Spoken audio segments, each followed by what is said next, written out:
You're not a monster, Joseph. Just a man.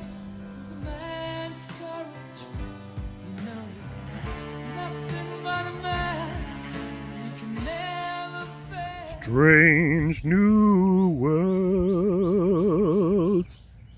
Episode Review. I would like the review to go now. Here we go again, back, my friends, with another episode of Star Trek Strange New Worlds. This is Season 3, Episode 3 also. The one otherwise entitled Shuttle to Kenfori. Just a reminder, spoilers do lie ahead, so if those are not for you, consider this a warning. Otherwise, we're going to crack right into the episode. Okay, so it looks like this episode right off the bat, it was just all the rampant speculation was right on the money for the most part. We were in fact dealing with Klingon and other beings as zombies. And hey, they even referenced the Z word a couple of times in this episode, although I think it was only Pike who said it, and M'Benga was like, no, don't do that. Usually zombie stories exist in a world where nobody knows what zombies are, so I guess there's that. Now, while they weren't really zombies per se in Enterprise, this isn't the first time Trek has done this kind of story. Now, I personally think Impulse did the scary bits better, but this episode had a better storyline attached to it, if that kind of makes sense. And after the oh-so-believable line last week about Batel being completely clear of the Gorn, shock and surprise, she isn't, and she only has days left? Wow. Shocking turn of events, isn't it, folks? Nobody really thought she was out of the woods, right? I mean, that was kind of clear and obvious from the very beginning, at least in my opinion. So we get a daring plan where Spock and M'Benga are going to cross the Klingon DMZ, or whatever we're calling it, the buffer zone, something like that, to get a rare not Tuvix orchid in order to potentially cure her. But surprise again, Pike's actually going to go instead. He kicks Spock just right off that landing party.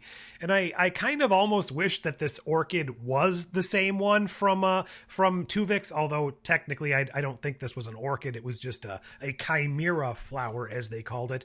But alas, when Scotty beams them back to the ship at the end of the Enterprise, we don't get a rich fourth episode that's exploring the, moral quandaries and the dilemma of having a M'Benga or a M'Ike or whatever. No, they all beam onto the ship totally normally and they don't merge with a flower, so...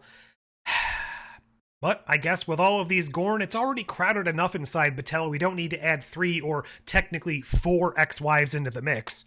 And speaking of Spock being kicked off the landing party, do you think this mission would have actually gone differently? And that is to say, much, much better had he actually been on the team instead of Pike?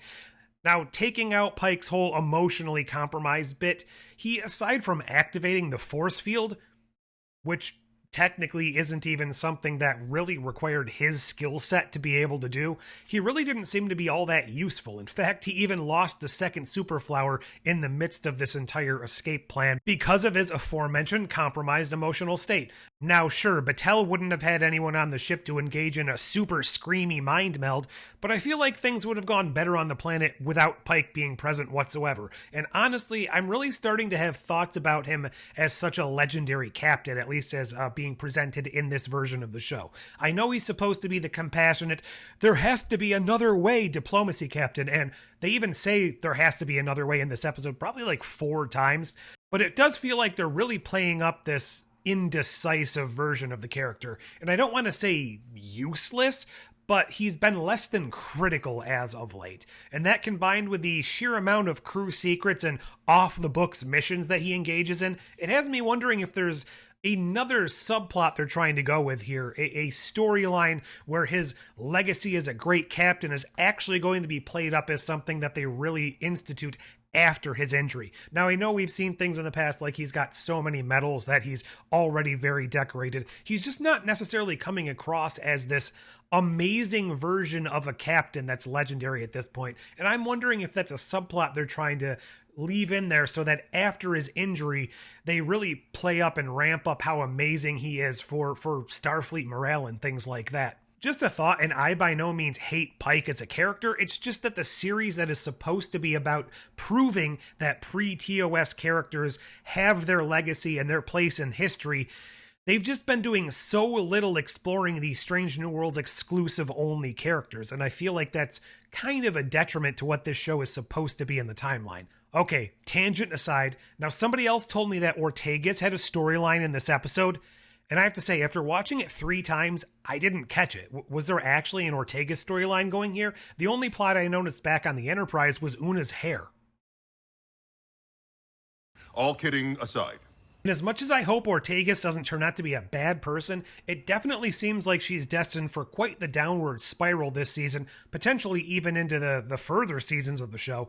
Maybe kind of like what Tom Paris was faking back when he went on that undercover mission in Voyager, but actually for real. And it doesn't really feel all that out of nowhere either. In the alternate future of Season 1, we got to see that she was the jaded racist against Romulan's character, and now in Season 2, we saw a similar streak come out when dealing with the Klingons directly, and we know she went through it back in the Klingon War. We also know that she went through it a couple of episodes again with the Gorn, so I really do feel like that in order to get her as a character on the show outside of the I fly the ship trope, we're really going to have to watch a pretty severe downfall to get to that. Like and subscribe! Like and subscribe. Like and subscribe. The ship scenes also had some really great visuals. I very much enjoyed that scene towards the end where the Enterprise was kind of bouncing and burning through the atmosphere, and I absolutely loved getting to see the Klingon ship as well.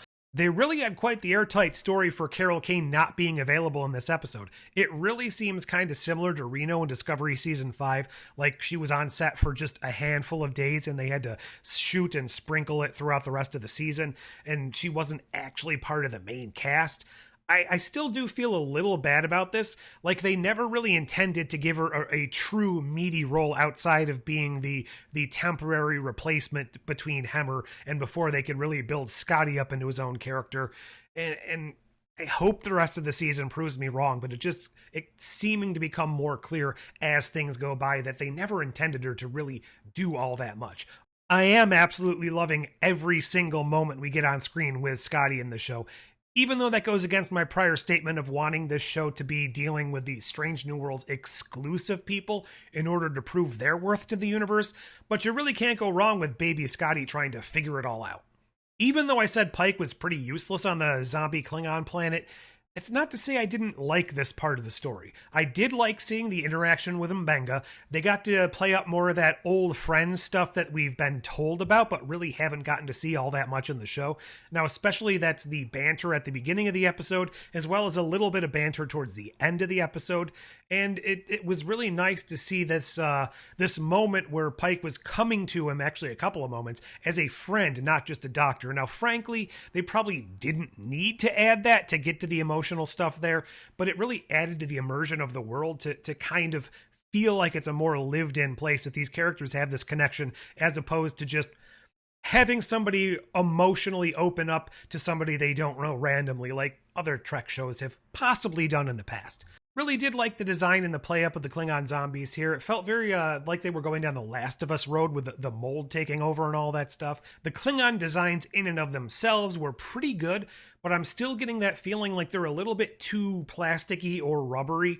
And I assume that's probably because how they're getting away with making them these days. They're probably not spending hour after hour applying this makeup before all the shoots. They probably had to come up with some sort of contraption that you can just put on a lot more simply, and it just leads it to feeling the slightest bit more fake than we saw in the past. The few scenes of the zombie fights were actually pretty good. I like how they went all out for it and showed people actually getting devoured, at least up to a point. And I do feel, though, that I just didn't ever get that sense of dread or hopeless terror that some of these types of movies and shows can give you. And I think that's probably more because they were playing this up as just a backdrop storyline to further delve into the M'Benga Under the Cloak of War story. And this was just the backdrop and the setting to have that confrontation with Dakra's daughter, who has apparently been following him ever since the events of that episode, or at least has had a tracking device within him. I'm not entirely certain how long we're supposed to believe that tracking device was in him. Is that something that was implied to be given to him at the Centennial celebration? I'm not positive, but it feels like maybe that's when it happened. Absolutely enjoyed the bit of Klingon culture they dropped in here. She wasn't just coming straight up for revenge against M'Benga because you killed my papa, prepare to die. She was coming for a very Klingon reason. He was a traitor to the Empire, which means her entire house was stripped of honor. The only way for her to reclaim that honor and prove herself as a Klingon would have been to take him out, to assassinate her own father and reclaim that glory and honor. And he took that away from her by actually taking him out last season in Under the Cloak of War.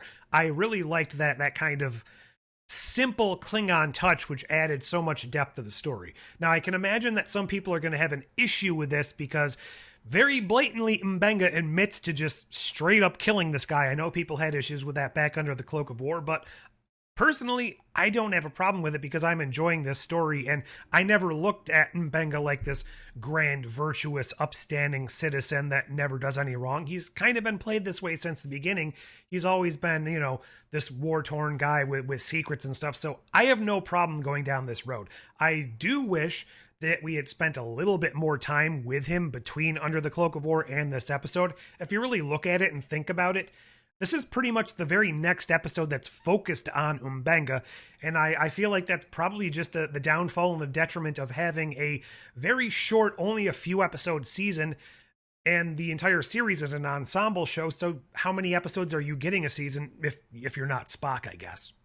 Going back to my earlier point about Pike, this is yet another time where he helps cover up his friend's secret with an off-the-book mission. This always turns out great for everyone involved, right? Una. So I guess that means by the end of the season, somebody's going to be showing up to arrest M'Benga? If you didn't get your fill of Kenfori talk here, then why not pop over to the Buffer Time stream Mondays at 9 p.m. Eastern on the Best of Trek YouTube channel, where there will be plenty more discussions and probably actually discussions on the new Academy stuff that dropped today, but I'm not going to talk about that here, so why not show up Monday to find out all those secrets about probably a female Jem'Hadar? Oh, I didn't even talk about the plan for Batel. Well, apparently the whole need for this Chimera plant thing was to hybridize her with the Gorn that still exists inside of her, or the Gorn which still, I don't know how many Gorn are actually inside of her. They actually showed that whole mind meld thing about her having a Gorn mind inside of her, which is weird. Does that mean the brains of the Gorn babies are still fully functional inside of her? Or did she absorb them and now their consciousnesses went into... I'm not entirely sure how that works, and I just realized I'm talking about Gorn brains in an episode with zombies, so... was that planned? All of this is kind of kooky. Whatever happens, I still feel like Batel is going to have to leave, but not die. Maybe they're going to pull something like they have to send her into the future where they have a cure. We'll send you 1,000 years into the future where they've definitely developed a cure for this Gorn thing. And then they're going to, have a scene in Academy where the Robert Picardo doctor wakes her up and cures her of the Gorn. And then she goes on to teach in that show. They already finished both seasons, but Kurtzman, I'll accept payment if you want to include that. Anyways, what did you think of Shuttle to Kenfori? Tell me all your thoughts down below. While you're there, like, share, subscribe, join, do all those YouTube things. But until next time... Join, please hit subscribe. Live, watch, share your